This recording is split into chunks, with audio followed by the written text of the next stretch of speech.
You know, it's weird too, because it's like on one hand, you kind of start. It can be easy to feel like, well, why am I writing like the songs? But like you kind of, I just as a creative, you have to get it out. You know, it's like if you get into the mindset of like I'm writing the song because it needs to land in this specific place, then that could be really like that could kind of cut you off, like you know, and cut off the creativity before it even gets to flow. I think just Yeah, doing stuff that you feel excited about tends to be the thing that excites other people.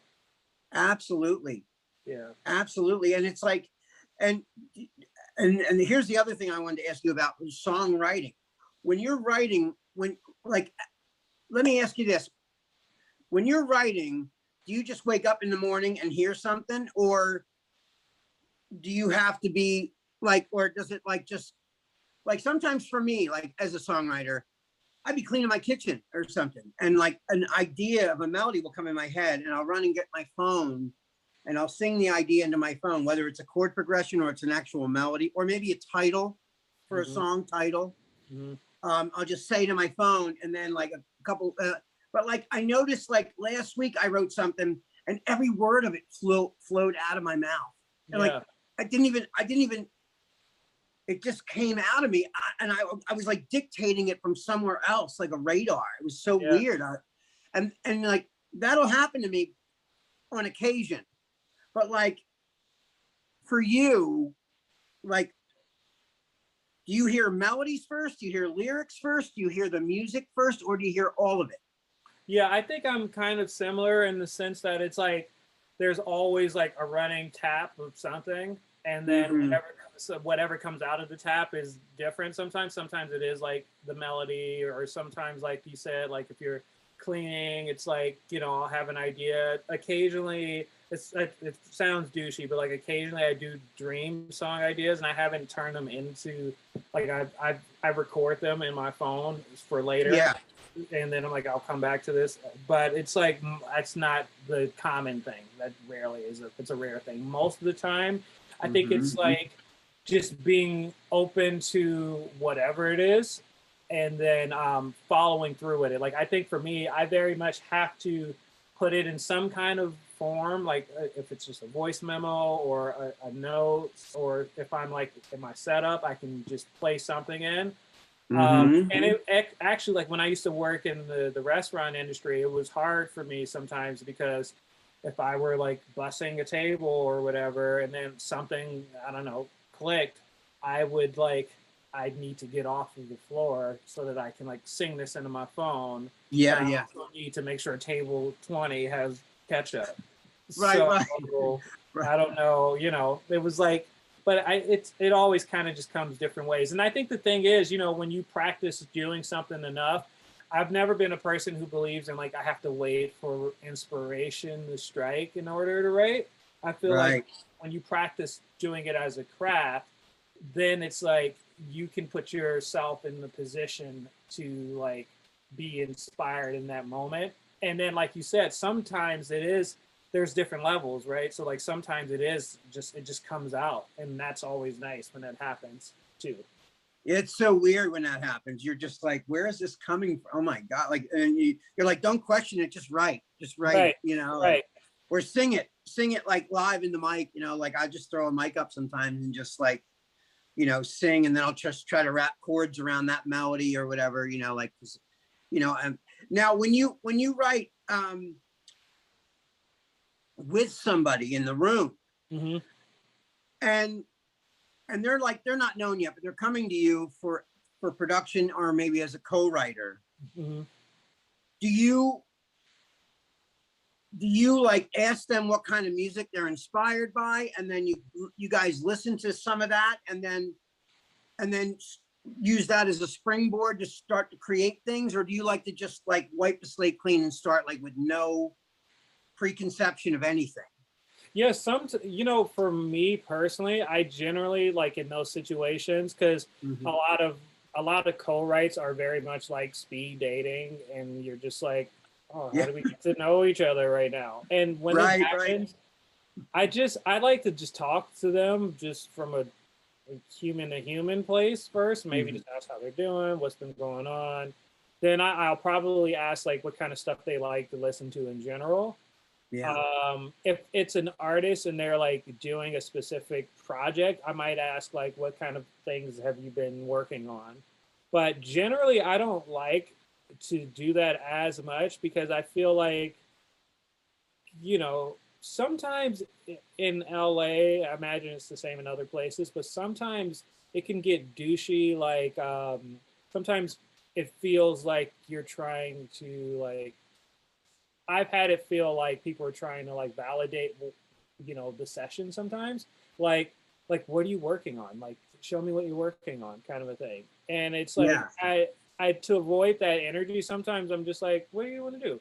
What are you feeling? Yeah. What are you feeling today? I did a session once with this guy who's like a great producer, Prince Board, and I really enjoyed the session. Like we've done a few sessions, but this is one where he showed up one day. He's like, "How are you?" I'm like, "I'm good." How you doing? He's like, "I'm good, man." I'm like, "You want to play some stuff?" He's like, "I mean, I'm dope. I know you're dope. So like, we don't need to do that. Let's just Yeah. Let's just go. Let's just yeah." start. And I think that's kind of refreshing because then it's just like whatever's going to be, it's going to be, and it Right. takes the pressure off of it a little bit. And nothing you've done prior to that means anything either. Right. It's like, like no matter, like, this is a new day, it's a new page, it's a new artist, it's new energy. Right. Everything you've done up to that point really is irrelevant to what you're doing at this moment. I mean, you have all that experience under your belt, of course, but I'm saying, Right. Why do you have to validate what you've already done? And when you're working with somebody fresh and you're starting, it's like a springboard to start something new. Yeah, I agree. That's a really cool. I like that. I like that a lot. Like over the years, like when I work with a young artist or a new artist, I would just, like you said, I would take him out to lunch, Chinese food, or right. so, what got you so excited that you wanted to? It wasn't enough to just listen to music. You had to create it yourself. Right. Right. What was that? What tipped you over the scale for that to happen, from just loving listening to music to actually wanting to create it yourself? Yeah. Who are those people that excited you enough to want to do that? Absolutely. And what was your motive, and what and your drive? Because when you meet these young artists, I know you meet tons of them. They're so like anything's possible. So like you capture their spirit, of like, anything is possible, and you Absolutely. laster that and turn that into something that's creative and innovative and hopefully new, and something a little different than everyone else, and just enough to be unique, because I notice a lot of times I'll ask a client, like, what you're into, what makes you excited, but yet I don't want to be a copycat of that thing. Right, of course. So they'll show me examples and then I'll throw them away. Exactly. And like wait like 2 or 3 days, and then we start working, and then it's subliminally back here, but It's not up front in your frontal lobe. It's so just like living in there somewhere. Yeah. So what they're into. You don't want to go. You don't want to do like lo-fi indie, indie underground music if they want to be the next Christina Aguilera or somebody. You don't want to. You want to be on the right radar. And and like, usually like, when I'm working with someone, if I'm like here and I'm starting like the music just to kind of get a vibe going, I'll like kind of check in and be like, hey, do you like this kind of a thing? Whatever. Yeah. You can kind of feel, when someone's like excited or not. Some artists are like more vocal about that for sure. Yeah. But it's definitely like, it's, it's good to have it like living in there, but not being like, you don't want to just like replicate a thing. Yeah. Right. Sure. You don't want that in the front of your mind going, oh, it's got to be like this, or else, they're not going to like it, Absolutely. And you got to like what you're doing too. I mean, you got to be excited in order for the other person to get excited, like if you don't like it, and you don't believe in it, who else is going to believe in it? So you have to. Yeah, that's the thing I say to myself like all the time. It's like I have to do something in every song that I think is interesting. Like that's just kind of my personal gauge of whether or not I'm on the right track or not. And do I think something in this thing is interesting for me as the person listening to it and the Right. person making it. Like, you know, and it could be as simple as like, maybe it's like the progression is interesting because it does this thing, or maybe this sound choice is like a little different than I expect it to do, or whatever. But just something interesting, because then at that point, I think, you know, it's hard. When you're producing, you're making a bunch of like mini decisions to like, you know, account for this whole thing. You're literally, it's like it doesn't exist. It's air, and you're like trying to carve air into something, you Right. know.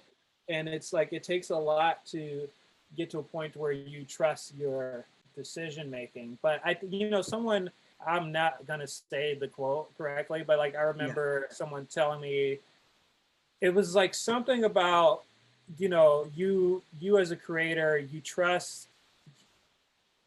you have good taste. Like you have to trust that you have really good taste in order Mm-hmm. to be an effective creator, because it's like you eventually learn how to get your skill level to be able to like match your own personal taste.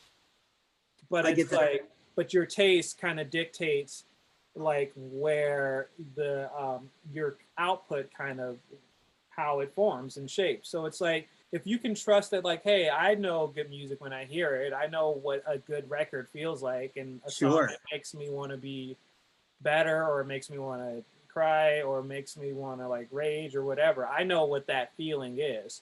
Yeah. So I trust myself to get that feeling. And then Yeah. it's about doing the craft of it, is doing the thing enough to where you learn how to make the many decisions to get to that inspiration. I get that. Yeah. Now, when you're writing, do you write lyrics too, Shay? You write lyrics. Yeah, absolutely. Yeah. I have a question for you because this is something I always run into, and I love to ask other songwriters this question. Mm-hmm. I have a thing called a first verse curse. Okay. Mm-hmm. So I put all my best stuff in the first verse. Mm-hmm. I got my pre-chorus. I'm into my chorus. Verse 2 pops up. Now what? What the hell do I say? It's I gave so all hard. my best shit. I know that opening's great. Now, yeah, the hook comes in, everyone's all in, and then it's just like, Everyone's all in, high fives. I know. Verse 2, it's like where, like, you know, I always had trouble. I never have trouble with bridges. I don't have trouble with like a first verse, like, you know, not always. I mean, of course we all run into you know, situations, but what I'm saying is, like, you know, your first verse, your chorus, your pre-chorus, and for me, my bridge, I never have trouble with, but it's always the second, or God forbid a third verse. Oh yeah, I I'm know. like, and I that's why I think I love to write with other people. Mhm. I really, you know, I mean, I don't really love to write by myself because then it all just sounds like Joe. Right, that makes sense. I want more ingredients than just Joe. I want Shayon ingredients. I Yeah, want, you know, Nietzsche ingredients. I want, you know, whoever I'm working with at that moment. I want their ingredients. You know, it just makes for a better soup. I think it absolutely, does. You know, absolutely.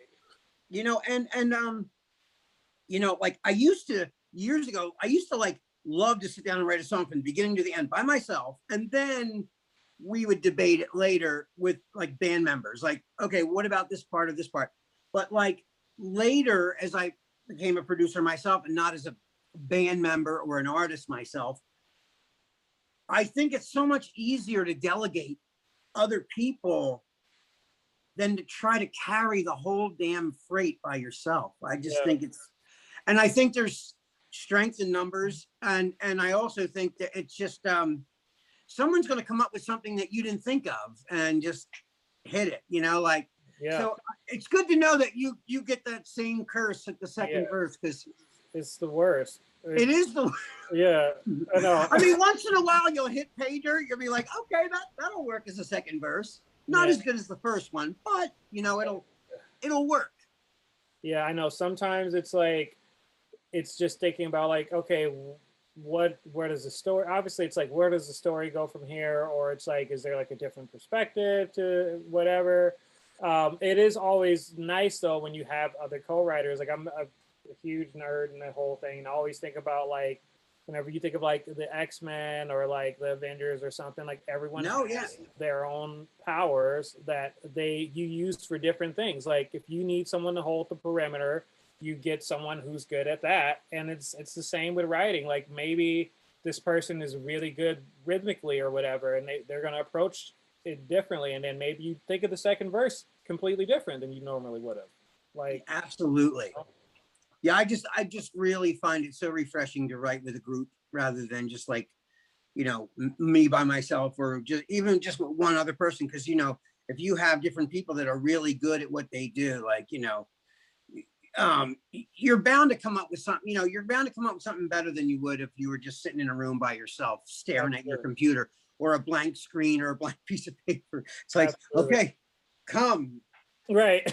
Right. come, go, Right. go, Right. go, and it Yeah, goes, and and it's and I'm also a big proponent of taking breaks. Like literally, I'll just go do something else in the room, or I'll take a yeah, walk, or I'll get an ice. Like I was telling Beachy about it today. Like sometimes I'll think to myself, like, let me take a walk, and I'll think like I'm gonna get like an iced tea from whatever the coffee shop on the corner. So instead of yeah, walking to the coffee shop, I'll walk around the block like backwards, and then come to the coffee shop the other way, just so that I can like think and whatever.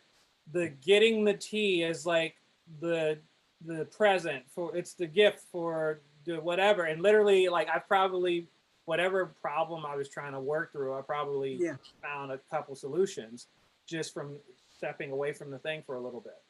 Well, that's a great way of looking at it. Like I do that too when I drive. Like Yeah. the driving distance, you can get a lot done in that drive. Like Yeah. especially here in LA.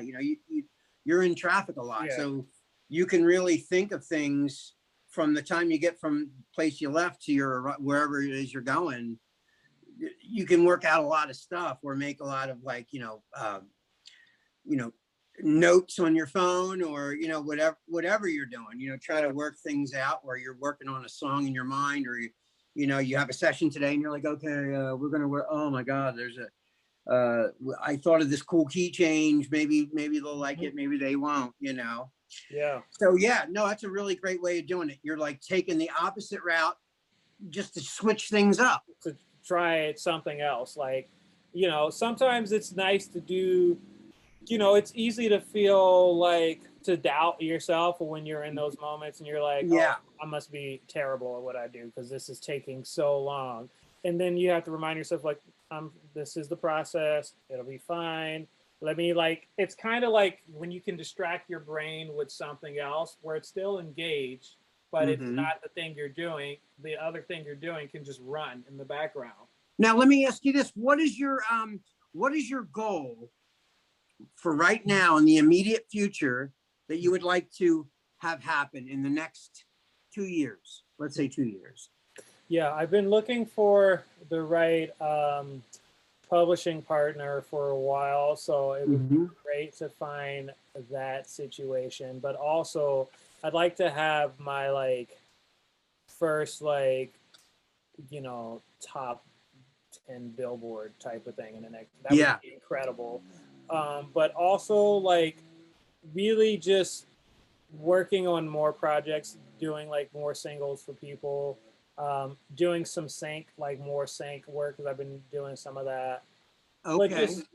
just being in just feeling like I'm just doing, I guess, more. It's kind of like just wanting to be busier, but at the Yeah. same time, it's like having the option to like I'm not a person. For as much as we work, like I Mm-hmm. definitely try to make time to do normal stuff too.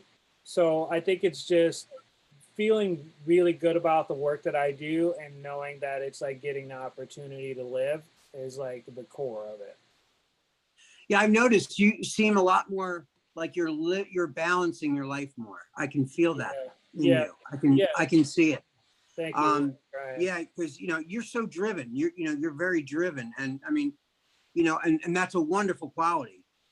But it's also good to live life a little bit and know when to relax and soak in things, you know because like you said, you are a person. You're not just a Yeah, producer or just, you know, and I noticed, I can definitely see you're more, you seem more relaxed and thank you. more like, yeah, you really, Well, I'm trying, you know, because like I had to tell myself too. It's like the songs come from like life. You're writing songs about people's lives and whatever, and it's like yeah, you can't do that and just be in the studio all of the time. And it's like, you know, your health matters. Like all these different things matter. So it's just like if you want to be really good for these artists you're working with, you have to like just, you know, be a person and yeah, do like life stuff, you know. um, yeah, and it's super refreshing too, because it's like at the end of the day, like I always say, like, you know, like fire, or like, you know, some ambition. It's like fire both like fuels and yeah. it also consumes.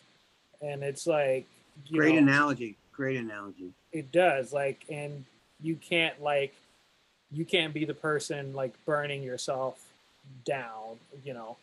Yeah.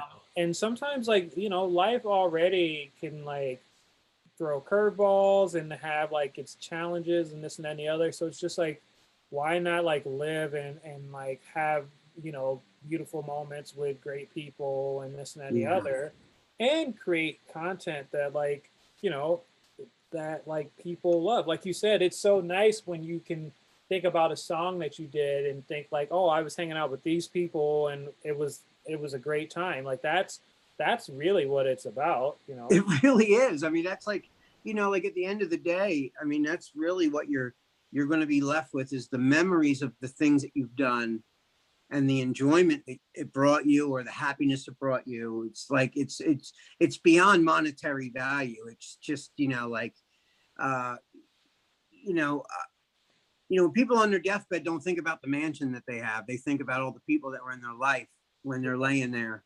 Yeah. You know, it's not about the cool car they had in 1987. You know, Right. it was all the people that mattered to them, and you know, and I think, you know, the He older I got, get, the he more gets, sorry to interrupt. The no, 10 minutes not popping up, and I don't want to cut you guys to just maybe you want to start to no, rap in a little bit, because I just don't yeah, want you guys to get cut off.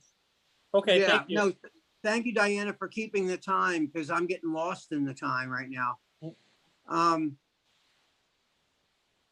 Shayon, any words of wisdom for any up and coming producers or songwriters that you would like to share? Because I really want to hear your insight to those things as well.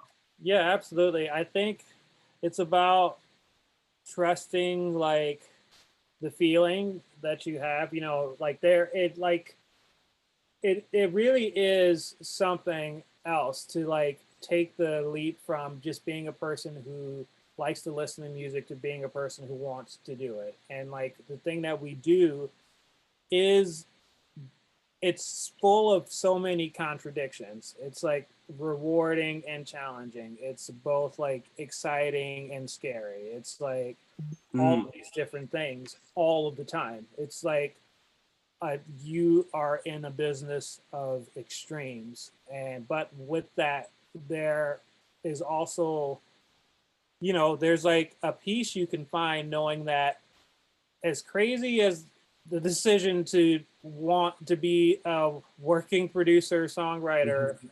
is, there are millions of people all over the world making this same crazy decision with me. So Yeah, there must be something there that we're all drawn to. And I think at the end of the day, like if you can really just hold on to the thing in you that says, I have something to say and I it's worth getting out. Like the thing that you have to say is worth mm, saying, you know. absolutely.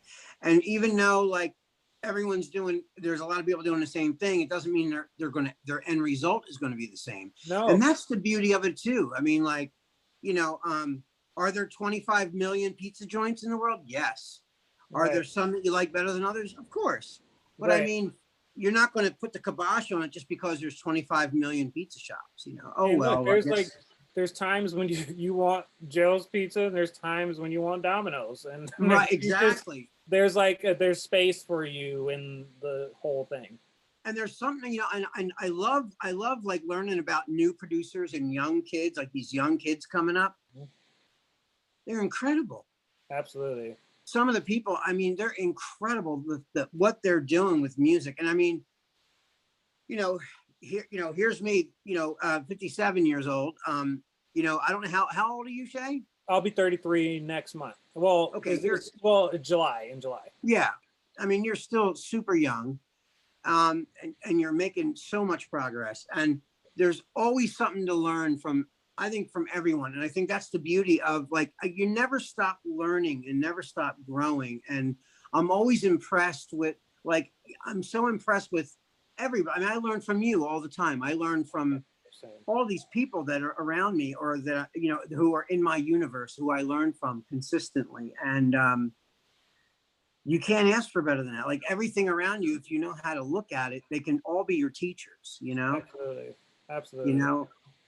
And I'm really grateful. I'm really grateful you're doing this interview with me today. And I love it. And I think everyone's going to love it. And Shayon, I can't thank you enough for doing this with me, man. Well, thank you so much. I mean, honestly, like, I tell people all the time, just everything you guys do at, PASW, I think is just incredible. And I'm just so fortunate to, be a part of the story in any way, and like have you guys in my life. And it's just, the clients, and it's just been life changing in so many ways. And so I'm happy to do anything I ever can to, like, thank you, just communicate, because it's just, honestly, I feel like I'm made better in any and every interaction with, with the studio and with all of you guys there. So, and thank you. It's mutual.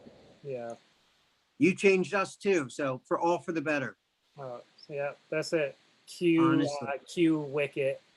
Was it because I knew you? That's me being a theater nerd. Sorry, coming in. Okay. Yeah. Well, Shayon, I thank you so much for this, man. It means a lot to me, and it means a lot to everybody. Thank you so much.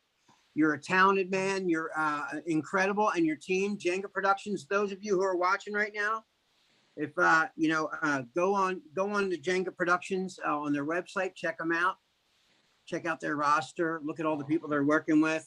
They're doing great things, and I'm just proud of my friend for being here. Thank you so much. Love you, Joe. Thanks, Shay. Thank you. Love you too, Diana. Thank you guys all so much. Yeah, thank you, Shay. I'm gonna let you enjoy your holiday now. It's your holiday. Oh, yeah. Thank you for doing this on a holiday, by the way. Thank you. Yeah. Thanks a lot, Shay. I tell everybody, tell the gang I said hey. Will do. Yeah, and we should, like, link up soon and all that. So that'd be great. Absolutely. I really want to. Yeah. I really do. I want to get together musically and just fun. Yeah, wise. Exactly. Right. That'd be great. I know. Sounds wonderful, brother. All right. Thank you, guys. Have a good one. All right. You too, Shay. Thank you. Thank you.